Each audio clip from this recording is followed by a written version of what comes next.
بسم اللہ الرحمن الرحیم۔ السلام علیکم محترم سامعین اور عزیز طلبہ کرام، امید کرتا ہوں کہ آپ تمام حضرات خیر و عافیت سے ہوں گے۔ سلسلۃ الحوارات العربیۃ السہلہ للناطقین بغیر العربیہ کا آج سبق نمبر 13 ہے، جس میں ہم حال احوال لیں گے کہ آپ کل کہاں تھے اور کیا حال احوال ہیں۔ تو جواب ملتا ہے کہ میں بیمار تھا اور میں نے دوائی وغیرہ بھی خریدی ہے اور میں استعمال کر رہا ہوں۔ تو اس طرح کی بات اور مکالمہ ہم عربی زبان میں کس طرح کرتے ہیں اور کریں گے، تو آئیے سب سے پہلے تلفظ کی ادائیگی کر لیں تاکہ حوار یاد کرنے میں آسانی ہو۔ میرے ساتھ پڑھیے گا۔ السلام علیکم، وعلیکم السلام، أين كنت بالأمس يا أخي؟ أين كنت بالأمس يا أخي؟ أين كنت؟ أين كنت بالأمس يا أخي؟ كنت في المستشفى، كنت في المستشفى. ماذا أصابك؟ ماذا أصابك؟ أصابني زكام، أصابني زكام. لا بأس، لا بأس، هذا مرض يسير، هذا مرض يسير. هل اشتريت الدواء؟ هل اشتريت الدواء؟ نعم، وأنا أتناوله كل مساء. نعم، وأنا أتناوله كل مساء، وأنا أتناوله كل مساء. شفاک اللہ۔ تلفظ کی ادائیگی ہم کر چکے، آئیے معانی پر غور کرتے ہیں۔ سب سے پہلے أين كنت، أين كنت کا ترجمہ ہم کریں گے کہاں تھے آپ۔ کس طرح؟ کہاں تھے، أين کہاں، كنت آپ تھے، كنت، كنت ہے کانا یکون سے، کانا یکون، کانا کا ترجمہ تھا، یکون یعنی ہوتا ہے یا ہوگا۔ ٹھیک ہے، یہاں پر فعل ماضی کا مخاطب والا صیغہ ہے أين كنت، آپ کہاں تھے۔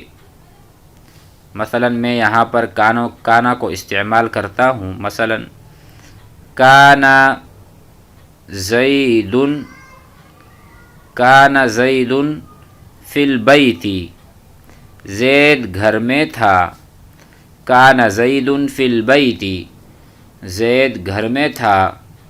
یا اسی طرح یکون زید فی البیت، زید گھر میں ہوگا، کانا تھا، یکون ہوگا۔ اس کو آپ ضرور یاد کریں، استعمال بھی کریں۔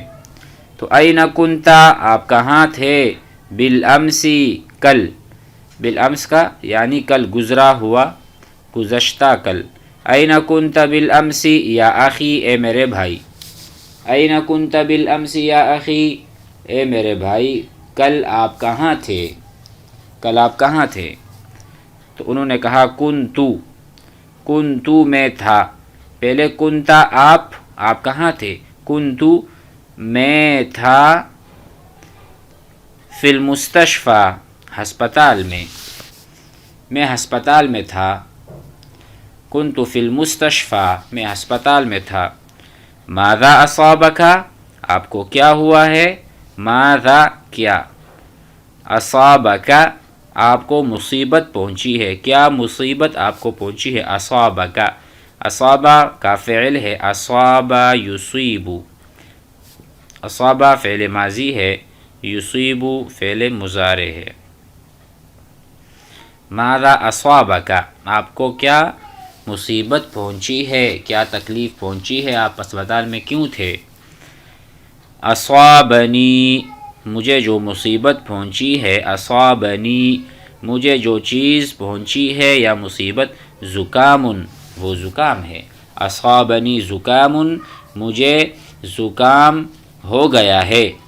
اس کے علاوہ آپ کچھ بھی استعمال کر سکتے ہیں زکام کی جگہ، مثلا اصابنی صداع مجھے درد ہے، اصابنی صداع فی الرأس، فی الرأس سر میں، اصابنی صداع فی الرأس مجھے سر میں درد ہو رہا ہے یا درد ہوا تھا اس لیے میں ہسپتال گیا تھا۔ اصابنی صداع، اصابنی زکام، اصابنی علم، علم بھی اسی طرح علم کہتے ہیں درد کو، تکلیف کو، علم، اصابنی علم مجھے درد ہو گیا تھا۔ تو کہا گیا لا بأس کوئی بات نہیں، لا بأس، لا بأس کوئی بات نہیں، ھذا مرض یہ جو مرض ہے یعنی زکام، ھذا مرض یسیر، یسیر معنی معمولی، یہ معمولی بیماری ہے، معمولی ایک قسم کی تکلیف ہے، دور ہو جائے گی، لا بأس کوئی بات نہیں، ھذا یہ مرض بیماری ہے، یسیر معمولی بیماری ہے۔ اس کے بعد سوال ہوا هل اشتریت، هل اشتریت الدواء کیا آپ نے دوائی خریدی ہے، هل کیا، اشتریت آپ نے خریدی ہے، الدواء دوا کو۔ اچھا اشتریت یہ کہاں سے ہے، اس کا فعل ماضی میں بتا دوں، اشترا یشتری، اشترا معنی اس ایک آدمی نے خریدا، اشترا رجل، اشترا رجل الفاکہۃ آدمی نے پھل خریدے، اشترا رجل آدمی نے خریدے، الفاکہۃ پھل، تو آپ نے کیا خریدا، هل اشتریت کیا آپ نے خریدا ہے، الدواء دوا کو، نعم جی ہاں، نعم جی ہاں، وَأَنَا اور میں، أَتَنَاوَلُهُ اسے کھاتا ہوں یعنی دوا کو پیتا ہوں یا کھاتا ہوں گولیوں کو، كُلَّ مَسَاءٍ ہر رات، ہر شام یعنی ہر روزانہ، ہر شام، ہر رات کو، مساء کہتے ہیں شام کو، شام کا وقت، یعنی شام کو میں اپنی دوائی لیتا ہوں، نعم جی ہاں، وَأَنَا أَتَنَاوَلُهُ اور میں اسے تناول کرتا ہوں، اتناول میں تناول کرتا ہوں، اتناول میں لیتا ہوں، جس طرح فعل ماضی میں تناولا، تناولا الطالب طالب علم نے تناول کیا، الدواء دوا کو۔ اس کے علاوہ آپ کچھ اور بھی استعمال کر سکتے ہیں، تناول الطالب الطعام طالب علم نے کھانا تناول کیا، کھانا کھا لیا، یہ بھی ہو سکتا ہے، نعم جی ہاں، وانا تناولہ اور میں تناول کرتا ہوں، کل مساء ہر شام کو، ہر رات کو۔ آخر میں کہا شفاک اللہ، اللہ آپ کو شفا دے، شفاک اللہ، اللہ آپ کو شفا دے۔ تو اسی طرح حوار کو یاد کرنا لازمی ہے، ضرور یاد کریں اور اس کو دہرائیں بھی، اپنے جوڑی دار کے ساتھ بول چال اور تکلم بھی کریں، جتنا زیادہ ہم بولیں گے اتنا ہمیں عربی سیکھنا ہمارے لیے آسان ہوگی، لہٰذا ضرور یاد کریں اور باتیں کریں۔ السلام علیکم ورحمۃ اللہ۔